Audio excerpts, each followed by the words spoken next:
Good evening friends. आज का topic है हमारा रेस्पिरेटरी सिस्टम। पिछली क्लासेस की तरह ही आप लोगों के लिए एक नया टॉपिक लेकर के मैं आया हूं और उम्मीद करता हूं पिछले टॉपिक्स के जैसे ही आपको ये भी बहुत अच्छे से समझ आ जाए। चलिए तब स्टार्ट करते हैं हमारा क्लास रेस्पिरेटरी सिस्टम, श्वसन तंत्र।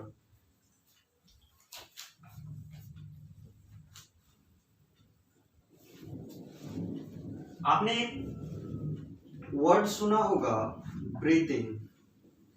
आपने एक वर्ड सुन रखा है, ब्रीथिंग, और इसी से एक मिलता जुलता है रेस्पायरेशन। अब बोलेंगे कि सर इसमें डिफरेंस क्या है। अभी हम लोग जब पढ़ेंगे इसका डिटेल्स तो आपको डिफरेंस पता चल जाएगा कि क्या है। सांस लेना और श्वसन में अंतर क्या है। ये बहुत ही इंपॉर्टेंट टॉपिक है। कारण है कि इससे क्वेश्चंस आते रहते हैं। 10th क्लास से हम लोग पढ़ रहे हैं। 10th में भी आपका था ब्रीदिंग और रेस्पिरेशन, दोनों में डिफरेंस क्या है उस बारे में भी बात करते हैं। ब्रीदिंग क्या है, ये जो है intake of air and out of air, सिर्फ और सिर्फ एक ऐसा प्रोसेस है जिसमें एयर को अंदर लेना और बाहर छोड़ना, यही प्रोसेस होता है ब्रीदिंग में। खास इसमें किसी भी प्रकार का कोई केमिकल रिएक्शन नहीं होता है। ये पूरी तरह से एक फिजिकल प्रोसेस है। ये क्या है, एक फिजिकल प्रोसेस है। लेकिन रेस्पिरेशन जो है ये आपका ऐसा प्रोसेस है जिसमें केमिकल रिएक्शन भी होगा और आपको इससे एनर्जी भी प्रोवाइड होगा। कैसे समझते हैं। रेस्पिरेशन क्या है, एक प्रोसेस है इन विच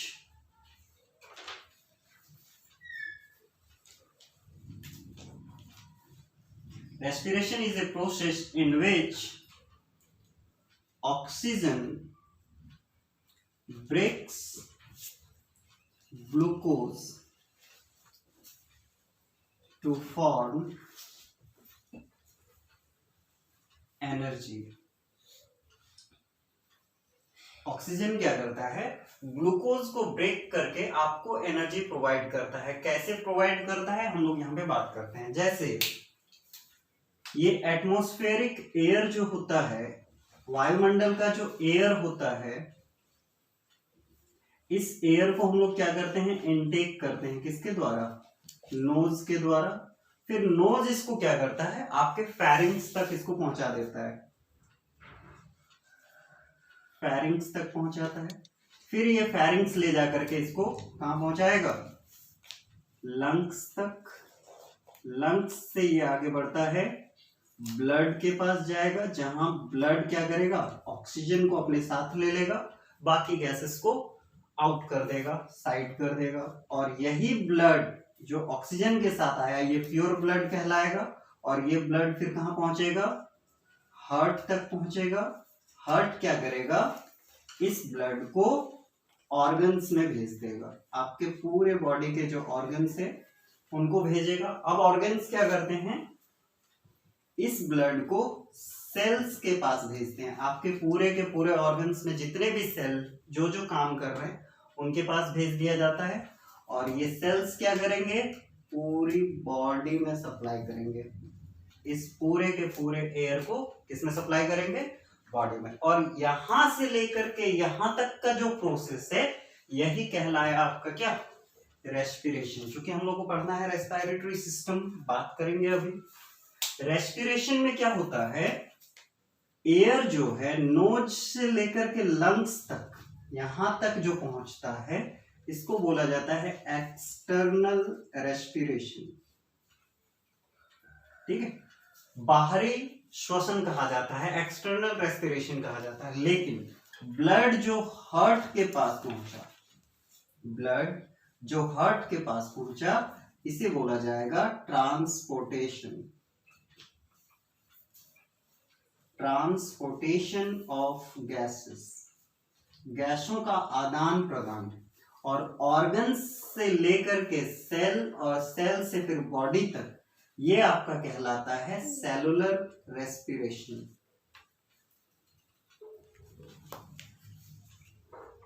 ये कहलाएगा सेलुलर रेस्पिरेशन, कोशिकीय श्वसन।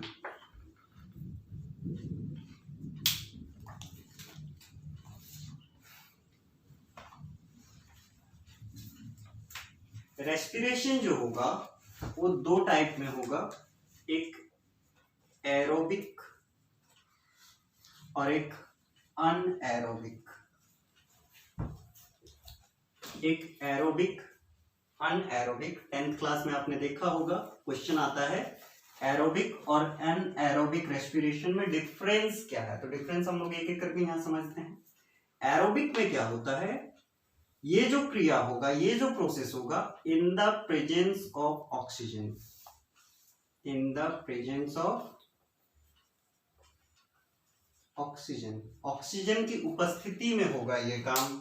और क्या होता है, रेस्पिरेशन जब होगा एरोबिक खास करके, तो ये आपके बॉडी में साइटोप्लाज्म के साथ साथ माइटोकॉन्ड्रिया में भी होगा।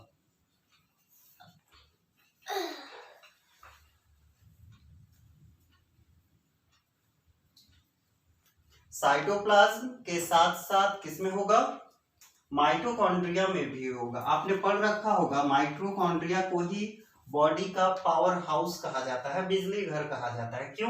क्योंकि जो रेस्पिरेशन के द्वारा एनर्जी रिलीज होगा यही स्टोर करके रख लेता है। और साथ में ध्यान रखिएगा, ये जो एरोबिक प्रोसेस है इसमें क्या होता है, ग्लूकोज जो होता है C6H12O6 किसके प्रेजेंस में टूटता है, ऑक्सीजन के प्रेजेंस में। बनाता क्या है, H2O plus CO2 plus 686, sorry उस साइड चले गए ना हम, अच्छा कोई बात नहीं, इसको हम अलग से लिखते हैं।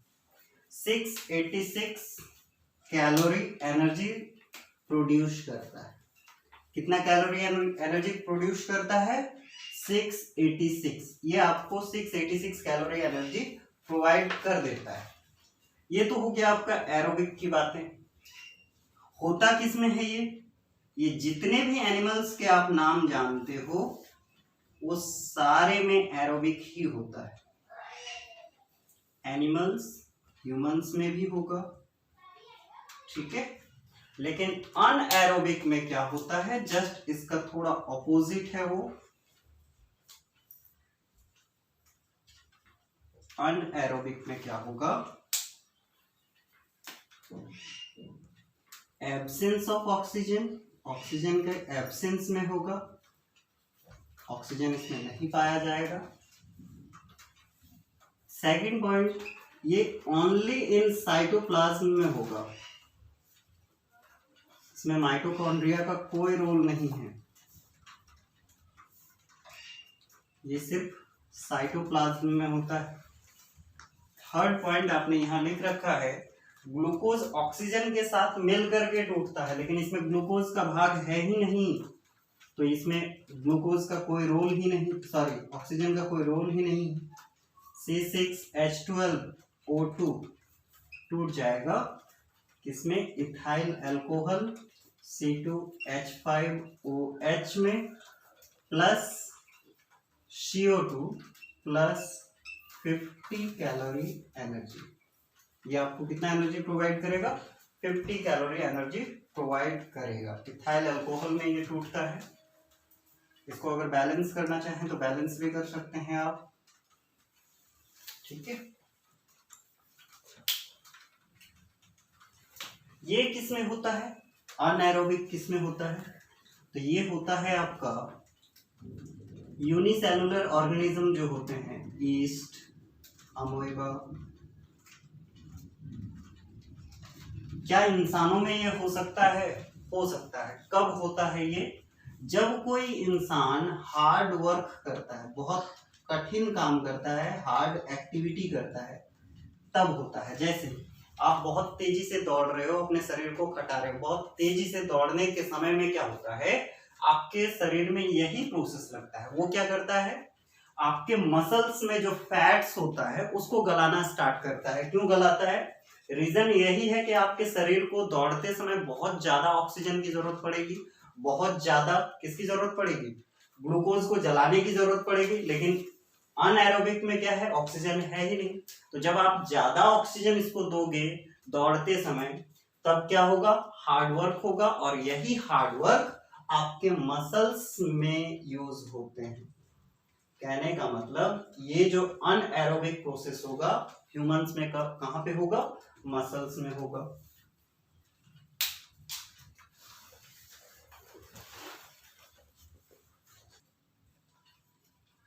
अब देखते हैं respiration in different animals.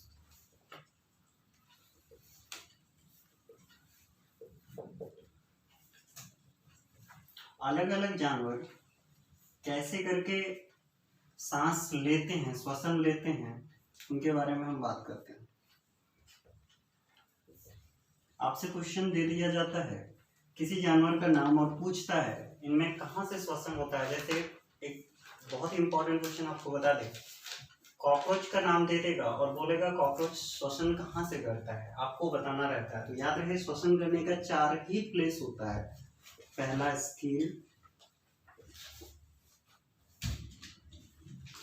Tracheal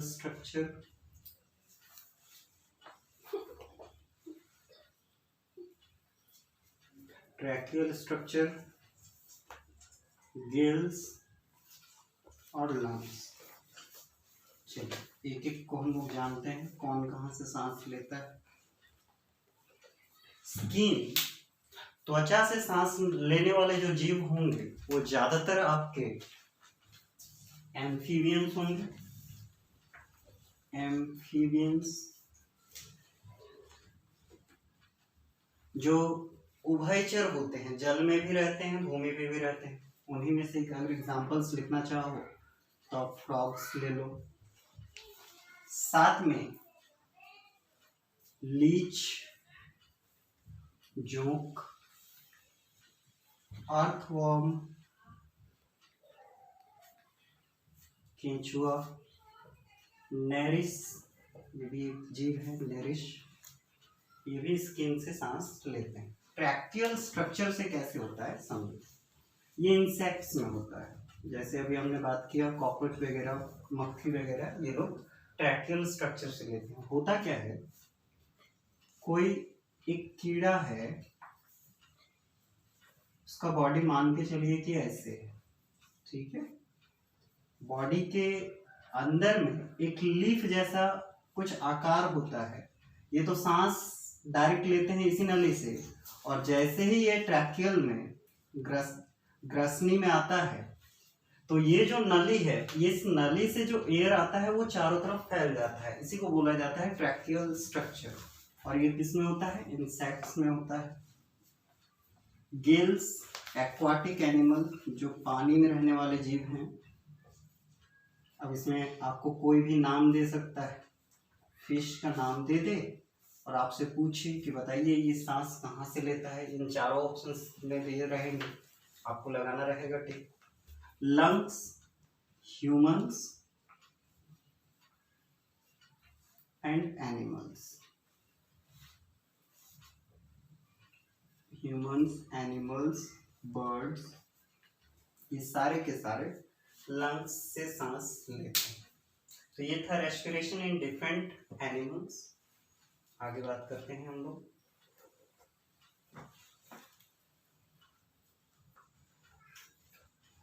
चलिए अब बात करते हैं ह्यूमन रेस्पिरेटरी सिस्टम का।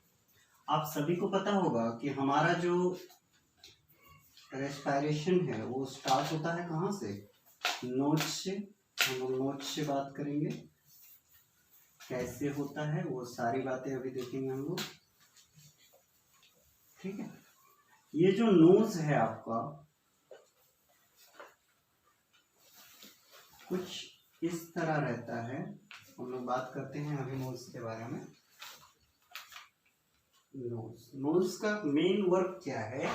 ये एयर को ट्रांसपोर्ट करता है, कहां से? एटमॉस्फेयर से लेकर के फेरिंग्स तक। ट्रांसपोर्ट एयर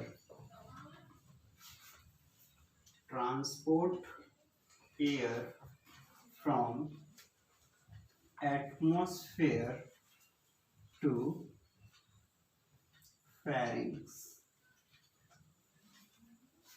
फेरिंग्स तक ये आपके वायु को ले करके जाता है। ये जो पार्ट है इसी को फेरिंग्स बोलेंगे। इस जगह पे फेरिंग्स का हम अभी फिगर बनाएंगे, थोड़ी देर बाद फेरिंग्स को भी अच्छे से समझा देंगे आपको हम। पहले इसको कर लेते हैं।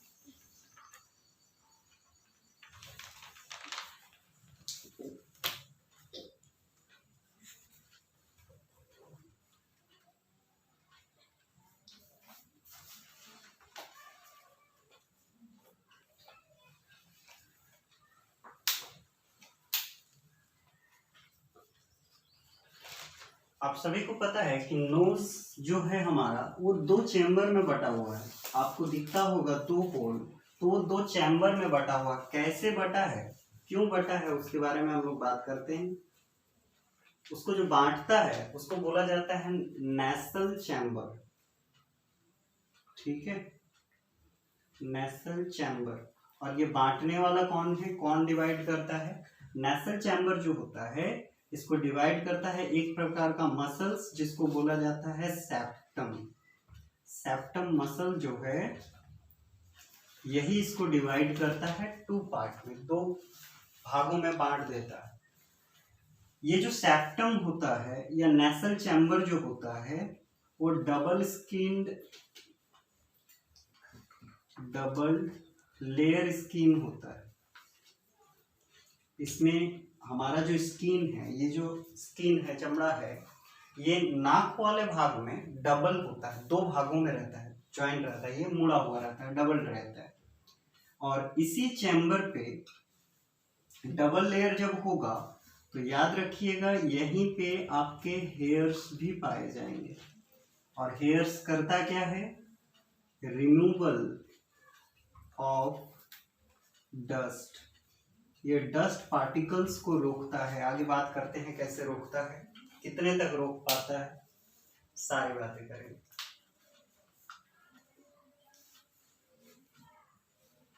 आपका जो ये नोज है ये तीन पार्टों में डिवाइड है, ए, बी और सी।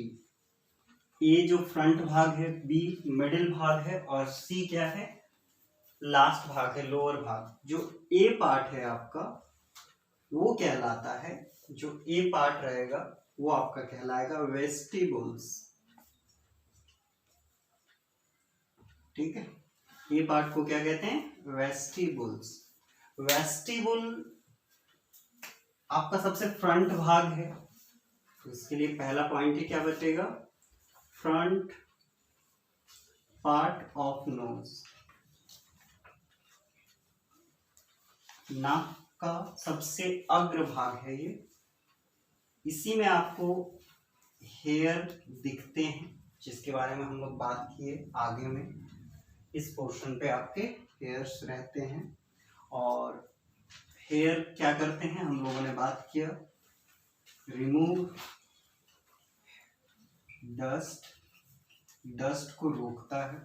किसकी सहायता से, कैसे रोक पाता है, तो याद रखना नाक में इसी ए वाले भाग में जहां पे वेस्टिबुल होगा, हेयर होगा, उसी जगह पे म्यूकस ग्लैंड पाया जाता है, म्यूकस ग्लैंड। और ये क्या करता है, एक तरह का लिब्रिकेंट, एक तरह का लिक्विड बनाता है। इसी जगह पे लिक्विड एक पाया जाता है, फ्लूइड पाया जाता है, लिब्रिकेंट पाया जाता है। वही इसको ऐसे श्लेष्मा भी बोलते हैं, श्लेष्मा। ठीक है, श्लेष्मा बनाता है। ये क्या करता है श्लेष्मा, ये जो श्लेष्मा रहेगा, लिक्विड रहेगा,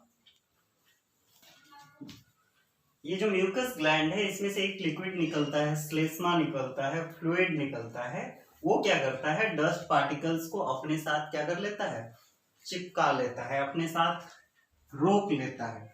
कितना तक रोक सकता है हेयर और ये म्यूकस, तो याद रहे ये रोकता है PM10 तक।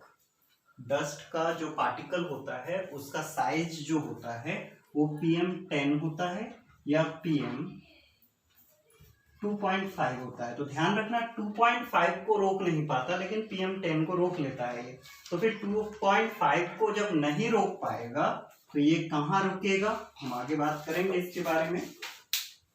अब ध्यान देना, आपका क्वेश्चन होगा कि सर जब सारे के सारे डस्ट पार्टिकल्स रुक गए तो हमें मास्क लगाने की जरूरत क्या है? वो मास्क का जरूरत क्या पड़ा? याद रहे मास्क जो है वो एक आर्टिफिशियल वेस्टिबुल ही है, वो आपके ये नेचुरल है और वो क्या हो गया? आर्टिफिशियल मैन मेड वेस्टिबुल है। जो पार्टिकल्स आपका नाक नहीं रोक पाया, 2.5 को वो नहीं रोक पाया, बड़े वालों को तो रोक लिया लेकिन जो छोटे और महीन कण वाले थे वो नहीं रोक पाया, तो उनको क्या करेगा? आपके द्वारा जो मास्क लगाया जाता है वो उसको रोकता है।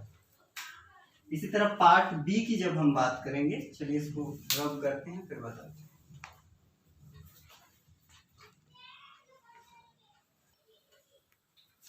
जो पार्ट बी होता है वो कहलाता है ऑल्फैक्टरी रीजन।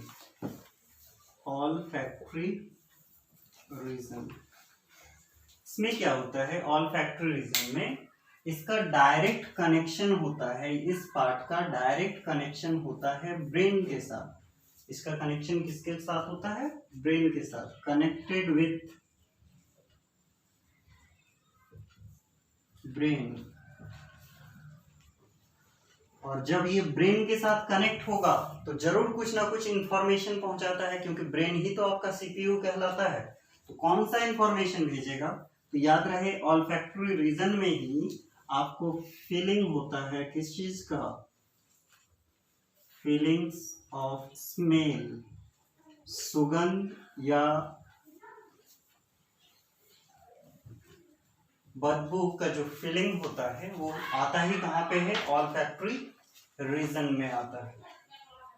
इसी रीजन में इसकी फीलिंग आपको मिली। एक क्वेश्चन आपसे पूछा जाएगा, कुत्ते या इंसानों में किसका ऑल्फैक्टरी रीजन बड़ा होता है? तो सिंपल सा क्वेश्चन है, जिसकी सूंघने की शक्ति ज्यादा होगी उसका ऑल्फैक्टरी रीजन भी बड़ा होगा। सभी जानते हैं कि कुत्ते की सूंघने की शक्ति अधिक होती है, तो उसका ऑल्फैक्टरी रीजन भी अधिक बड़ा होगा। इसी कारण से जब भी कोई केस सॉल्व करते हैं सीआईडी वगैरह, तो वो लोग इसका इस्तेमाल करते हैं, किसी जासूसी कुत्ते का ही इस्तेमाल करते हैं, खोजी कुत्ते का ही इस्तेमाल करते हैं, ताकि वो सूंघते हुए सबूतों तक पहुंचा सके। पार्ट सी जो होता है, पार्ट सी कहलाता है रेस्पायरेटरी रीजन।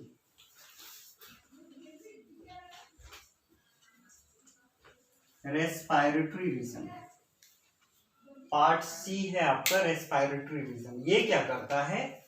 आपने जो सांस लिया, जो एयर अंदर लिया, आप सभी को पता है कि एटमॉस्फेयर पे जो एयर होता है उसमें मॉइस्चर होता है। मॉइस्चर का मतलब क्या है? उसमें थोड़ा नमी होता है। नमी यानी वाटर वेपर होते हैं। वाटर वेपर क्या करते हैं? आपको बीमार कर सकते हैं। जब नमी आपके फेफड़ों में चला जाए तो वो क्या होगा? वाटर वेपर क्या करेंगे? आपके साथ सर्दी लेकर के भी आएंगे। तो याद रहे ये रेस्पायरेटरी रीजन क्या करता है? आपने जो सांस लिया उस एयर को गर्म करता है।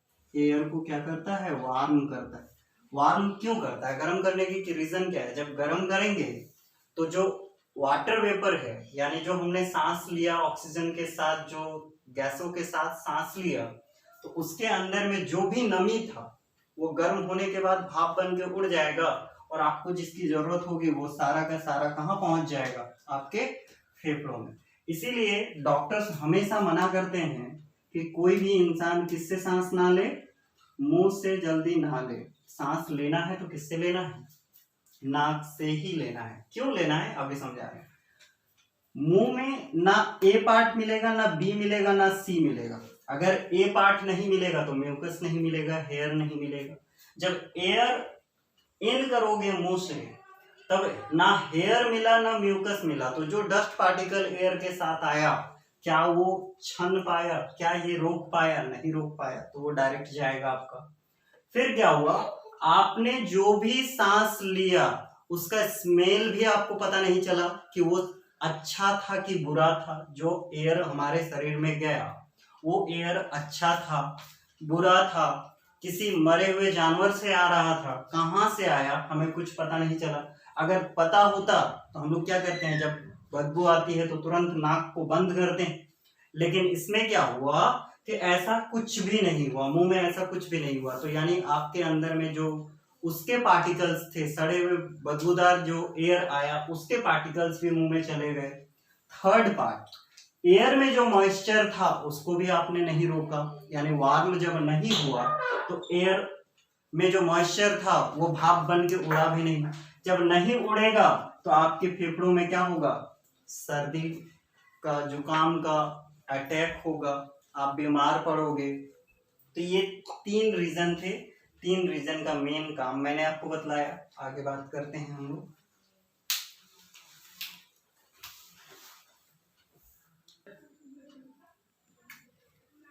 अब यहां से एक इंपॉर्टेंट क्वेश्चन निकल करके आएगा, चेक कीजिएगा जो हम बता रहे हैं आपको।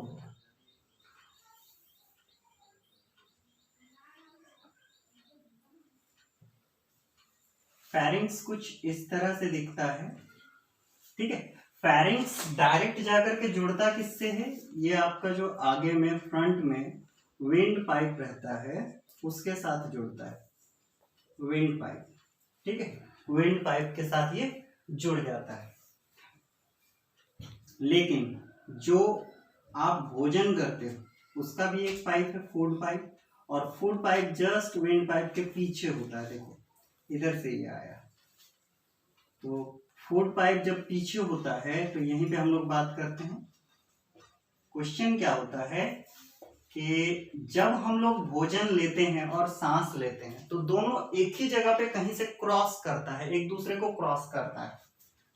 इस जगह आपको दिख रहा होगा ऐसे क्रॉस कर रहा है, और इधर से आप सांस लिए हो, एयर इधर से आया और भोजन पीछे की ओर गया। तो ये जो पार्ट है यहां से जो क्रॉस किया इस जगह से, इसी को बोला जाता है फेरिंग्स। ये पूरा का पूरा भाग क्या है, फेरिंग्स। अब आपसे क्वेश्चन ये भी पूछा सकता है फेरिंग्स का कौन सा पार्ट है। फेरिंग्स के 3 भाग हैं, एक ऊपर है, एक मिडिल होता है, एक लोअर होता है। तो लोअर और मिडिल वाले पार्ट में होता है आपका जो एयर और फूड एक दूसरे से क्या करते हैं, मिसमैच करते हैं, कनेक्ट करते हैं। ऊपर वाले का भाग का नाम होता है नेसोफेरिंग्स, नेसोफेरिंग्स। बीच वाले का भाग होता है ओरोफेरिंग्स, और लास्ट वाला होता है लिंगोफेरिंग्स, ठीक है। तो आपका काम कहाँ पे हो रहा है, ओरो और लिंगो के बीच में हो रहा है। बस एक ही क्वेश्चन था फेरिंग्स से रिलेटेड, वो भी मैंने आपको बता दिया। आगे हम लोग अब बात करेंगे फेरिंग्स के बाद।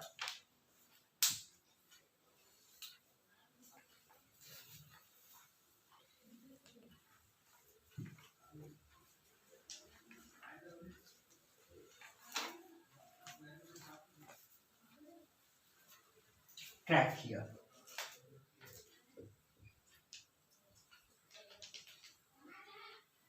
देखिए ह्यूमन रेस्पिरेटरी सिस्टम में 5 चीजों का इंपॉर्टेंट पार्ट है। 5 चीजों में जैसे एक हो गया नोज, नोज के बाद क्या होता है लैरिंग्स,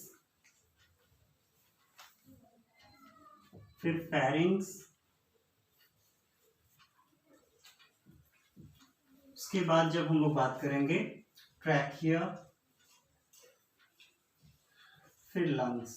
ये 5 चीजों का बहुत इंपॉर्टेंट पार्ट है। हमने नोज की बात कर ली, चलिए नोज के बाद फेरिंग्स भी हम लोगों ने बात कर लिया। फेरिंग्स के बारे में अगर नहीं लिखा तो आप यहाँ पे लिख लीजिए फेरिंग्स के बारे में। फेरिंग्स जो होता है ये क्या करता है, कनेक्ट करता है नोज को किसके साथ, ट्रैकिया के साथ। Connects nose to trachea.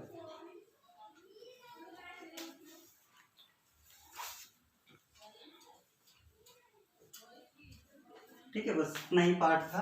और इसी पॉइंट पे मैंने बताया लिंगोफेरिंग और किसके बीच, लिंगोफेरिंग और ओरोफेरिंग के बीच में फूड और एयर एक दूसरे को मिसमैच करते हैं। अब आते हैं लैरिंग्स के बारे में बात करते हैं। लैरिंग्स,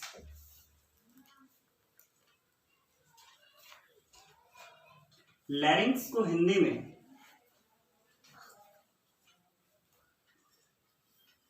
स्वर कोश भी बोलते हैं। इसका दूसरा नाम भी है वोकल कॉर्ड, इसको वोकल कॉर्ड भी बोला जाता है। होता कैसा है यहाँ पे देखेंगे।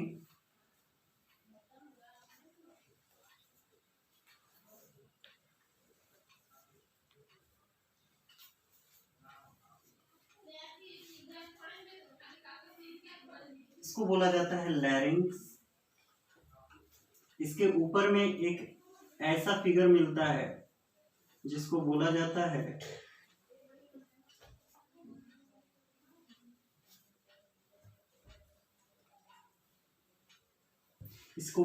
है यहाँ पे नाम हम लिख दे रहे हैं,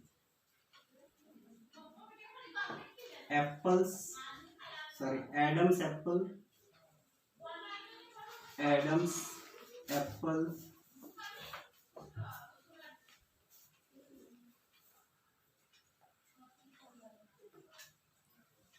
कुछ इस तरह से फिगर रहता है आपका।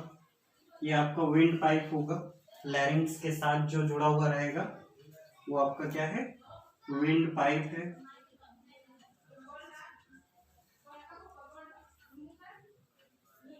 विंड पाइप के बीच में ऐसे कुछ कार्टिलेज बने हुए रहते हैं, टोटल ऐसे कुछ कार्टिलेज रहते हैं, उनके बारे में भी हम लोग बात करेंगे अभी। तो लैरिंग्स के बारे में हम लोग बात कर रहे हैं, तो पहले लैरिंग्स के बारे में जान लें। लैरिंग्स को वोकल कॉर्ड भी कहते हैं और लैरिंग्स को स्वर कोश हिंदी में बोला जाता है। ये क्या होता है, प्रोड्यूस करता है क्या, साउंड। आप जो बोल रहे हो, हम जो बोल रहे हैं, वो आवाजें कौन प्रोड्यूस कर रहा है, वो वोकल कॉर्ड करता है। It produce sound. और क्या होता है इसके साथ, इसमें 9 कार्टिलेज पाए जाते हैं, 9 उपास्थि पाए जाते हैं। हड्डियों का 9 छोटे छोटे हड्डियों से मिल करके ये बना होता है। और जो सबसे अपर कार्टिलेज होता है, सबसे ऊपर वाला जो कार्टिलेज होता है, उसी कार्टिलेज को बोला जाता है एडम्स एप्पल। आप अपने में भी चेक कर सकते हो। जो हम लोग ऐसे करके ऊपर अगर देखें तो ये भाग में जो सबसे बाहर निकला हुआ पार्ट रहता है, उसी को बोला जाता है एडम्स एप्पल। अब क्वेश्चन बनता है कि सर ये बड़ा किस में होगा, मेल में होगा, फीमेल में होगा? तो अभी हम लोग बात कर लेते हैं।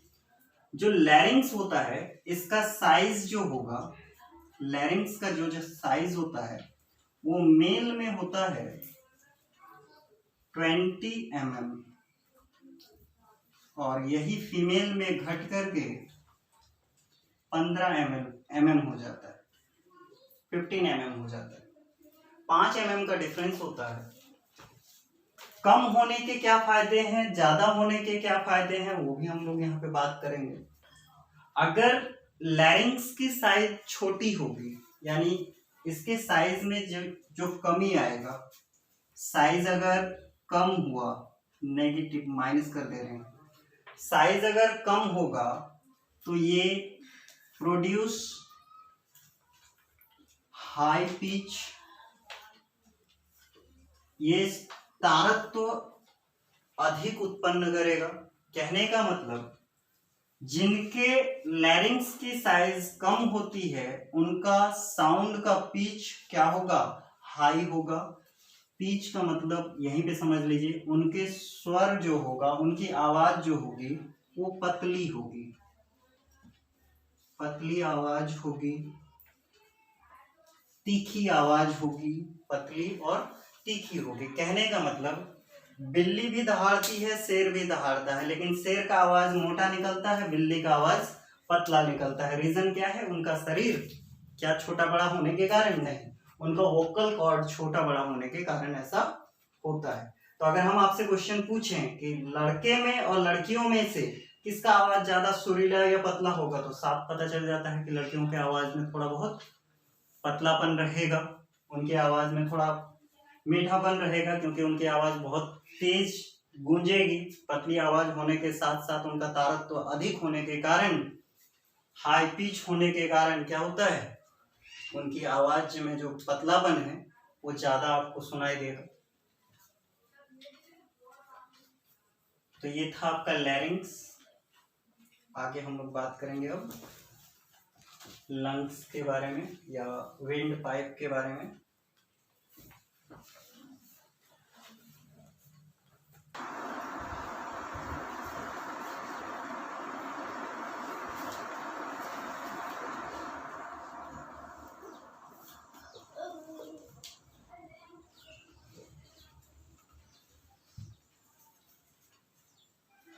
अब हम लोग बात करते हैं ट्रैकिया की।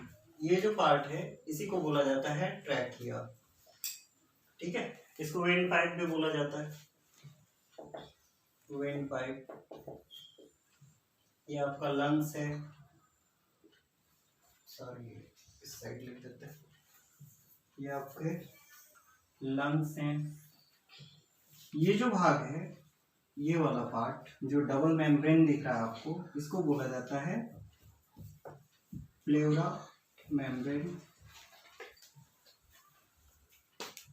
और इसके अंदर जो एक ग्रीन कलर का लिक्विड दिख रहा है आपको, इसको बोला जाता है प्लेउरा फ्लूइड। बात करेंगे क्या काम आता है। ये आपका हार्ट है। छोटे छोटे जो लाल डॉट्स में आपको दिख रहे हैं, लंग्स में इन्हीं का सबसे ज्यादा वर्क है और इनको बोला जाता है एल्वोयली,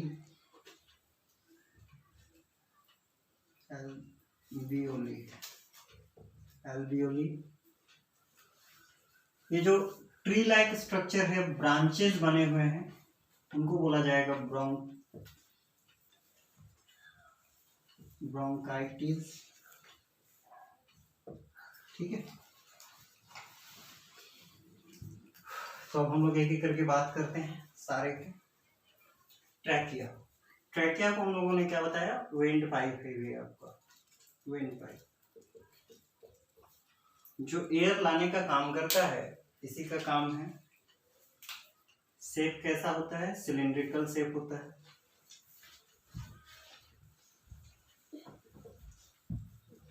ये सिलिंड्रिकल शेप में पाया जाता है। और क्या होता है, इसकी जो लेंथ होगी वो 12.5 सेंटीमीटर की होती है।